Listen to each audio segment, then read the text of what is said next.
Welcome to Shannons Club TV, the program for all motoring enthusiasts who share the passion for significant cars in Australia. And in each episode, we profile our feature car with rare archival images and new insights.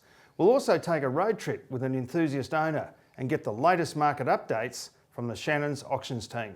So let's get things rolling with the American-influenced Valiant intended to set Chrysler Australia up for the future, but instead had to be saved by its Aussie Charger stablemate, the VH Valiant. The VH Valiant was the first Aussie Valiant that was not an adaptation of a current US model. To match its local Ford and Holden rivals, it was given brand new styling and a big boost in cabin width and wheelbase. There were two VH Valiant ranges. The original VH Valiant range launched in June 1971 and a second range based on the VH Valiant Charger, which followed in August 1971. This is a critical distinction. The original VH range was designed in the US by Americans with input from the Australians. If the Americans didn't like that input, the VH range proceeded as the Americans wanted.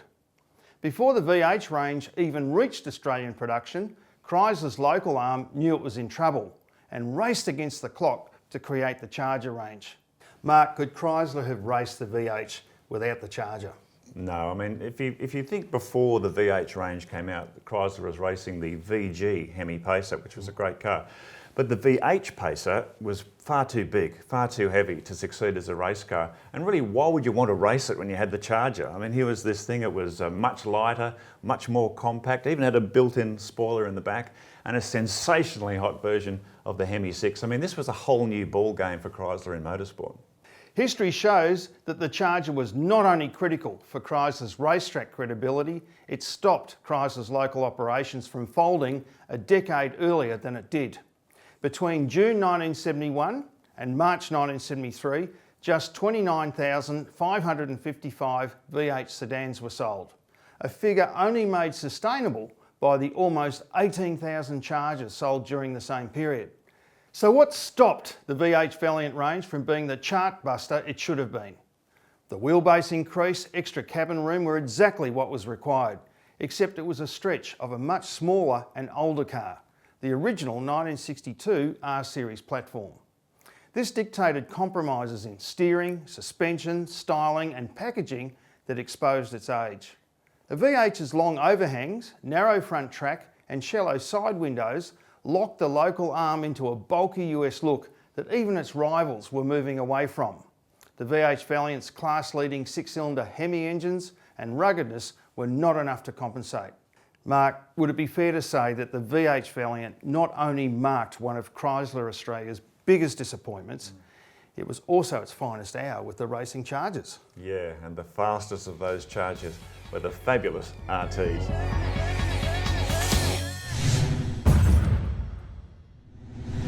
Win on Sunday, sell on Monday really meant something in the early 1970s when the bare-knuckled fight for Bathurst bragging rights between Ford, General Motors Holden and Chrysler was in full swing.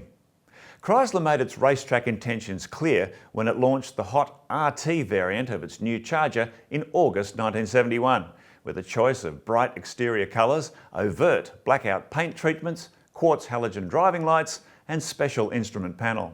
Two premium performance versions were produced, the E38 followed by the faster E49 less than a year later. As the RT, or road and track name suggested, they were full-housed Bathurst race cars that could be legally driven on the road. Loaded with competition-bred hardware, these mighty Mopars were powered by Chrysler's potent 4.3 litre inline Hemi 6, fitted with three big Weber twin-choke carburetors which had been specially set up and tuned for the Aussie 6 by Weber engineers in Italy. Joe, such an elaborate and exotic carburetor system, this was unprecedented on a locally made car. This must have caused a sensation at the time. Well, Chrysler was in a real quandary. Yeah. The V8 didn't suit the Charger, and that was clearly established. Their whole marketing was based on this six-cylinder engine, which really was the leader for its class at the time, no doubt about that. So what do you do to race it when you've got no money? What actually happened was that there was a renewed move for Italian and Australian trade relations to go up. And basically Weber took over the program with very little outlay from Adelaide. And that was just a godsend for Chrysler. It allowed their six to be developed by the absolute experts with multiple carburettors, gave them enormous prestige, and it also opened the door for Weber for Australian manufacturers, which is what they were trying to do. Okay. And later on, of course, we saw twin-choke Webers fitted to the XC Falcon 6. So it sort of continued on, and that relationship was really important. And I think you could confidently say without it, these Chargers would never have got off the ground. And wasn't it marketing gold for Chrysler? I'll never forget that. It was like Weber in Italy, like it was just, you couldn't believe it, that it was happening. And the whole feel of the car extrapolated, well, the whole feel of the engine, I should say, and spec of the engine was transformed to the whole car. And everybody was saying, wow, this is the greatest thing since Ferrari or whatever. Yeah. And it did have that feel, that thoroughbred feel about it. Never forget it. If race wins were awarded on the basis of commitment alone, the RT E38 in full track pack specification would have cleaned up. Given Chrysler's funding and component shortages, what the Adelaide firm achieved was astonishing. Even so, on the racetrack, the new RTs were hampered by a lack of development time, a 3-speed gearbox, and high-speed handling compromised by the Charger's short wheelbase. At Bathurst in 1971, high fuel consumption, rapid tyre wear and marginal brakes ensured the E38s could not topple Holden's cheeky Tirana XU1 for class honours. The release of the RT E49 in 1972 resulted in more power, a long overdue 4-speed gearbox and a fine third-place outright at Bathurst. At the time, the E49 was the most powerful locally made 6 and Australia's fastest accelerating production car. However, by then, Chrysler had quit motorsport and the RT program, after less than a year in operation, was already dead and buried. Other great episodes of Shannons Club TV are available to view anytime on the club website.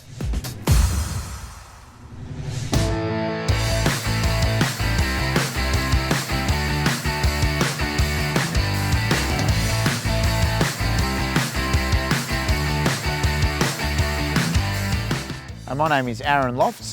This is my 1971 VH Valiant Ranger. I've owned the car for around 6 months. The history of the car, it was originally bought out of Gawler in South Australia. It survived there for most of its life until it was bought by a collector in late 2010. Came over to Melbourne and then it was sold to another Valiant enthusiast who I bought it off in the last 6 months. It's never been painted, the trim hasn't been touched, it's never been in an accident. It's a proper survivor car, so it's in its original form from the showroom in 1971, has been unmodified. It's a very plain car. So this Ranger's got a 245 cubic inch Hemi 6-cylinder. It's a 3-speed, 3 on the tree manual. The list of options, there isn't any. It hasn't got anything in it, it's just the car. Red vinyl trim, it is a 6-seater, so 6 seat belts. And huge boot, really good for going away, picnic tables, all that sort of gear. Fantastic for the family. This is the original suspension on the car, but it does sit quite low. I think it's just the way that they like the look of these vehicles. The Charger was a bit more sporty of the same year, but the Ranger's got that really long, low sort of look to it. It's quite long, it's just over 5 metres in length, so it's kind of the same length as a Statesman or a Fairlane. And yeah, a big car, big to drive and really hard to park. The best feature, I think, of the car is the fact that it hasn't got very many features. So it's got no power steering, it's got no air conditioning, it hasn't even got a radio. It's just a car. So you can drive it and you can enjoy it.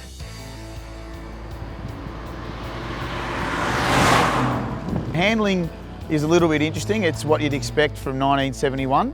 So it is a bit floaty. It does lean and pivot a little bit. It does drive okay. It's not very fast, but it is a comfortable drive. It's the chrome bumpers, it's the look of the car, I really like it. It sits low, it's long, it's noticeable when you're on the road, and it's just a fantastic cruiser for the weekend. This is a keeper. I don't see me getting rid of this for any time soon. It's hard to find. It's done 62,000 miles from new, so it's not very travelled. I don't think I'll find another car quite like this in this sort of condition, being that it's an untouched survivor car. They're really hard to find like this, so yeah, this one's staying with me.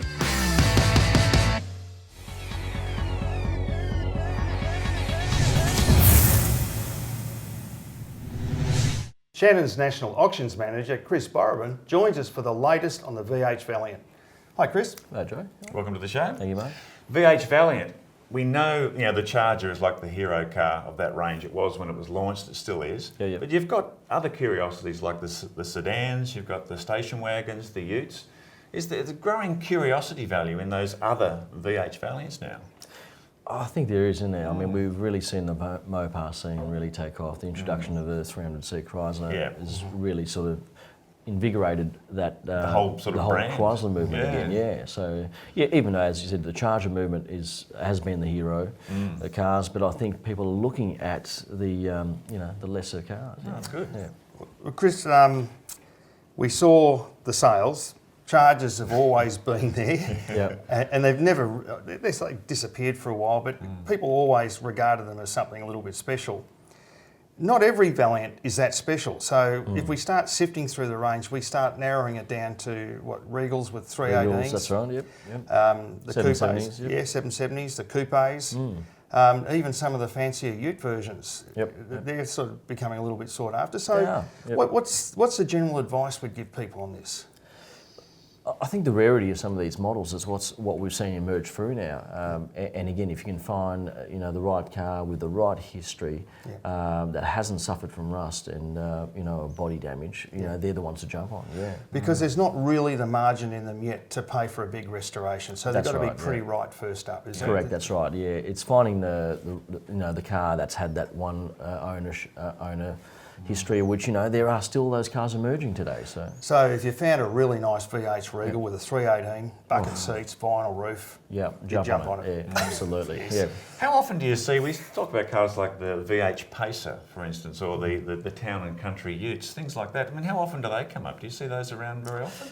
The Pacers, once in a while, they come up. They do emerge, and look, again, they don't last very long on the market. So just because curiosity, absolutely, the rareness. Yes, And there was that six-cylinder heritage with the Valiant too, and that Pacer was the ultimate four-door sedan six-cylinder. Yep, that's right. And so that has a bit of significance there. Great following. So I think we're still seeing the strength in the market on those Pacers. Yeah. Well, thanks, Chris. That's an interesting insight on the VH Valiant. And remember, you can keep up to date with all the latest auction news on the Shannons Club website. If you'd like a lasting image of any competition car you've seen on the show, visit autopics.com.au. Joe, with the VH Valiant range, we often talk about the Charger as being the hero car, more so based on its performance and its racing, but it was a hero in more ways than one, wasn't it? Well, it's almost as if the VH Valiant didn't exist. The Charger was extraordinarily successful for what was really a cut and shut Valiant. Hey Charger campaign.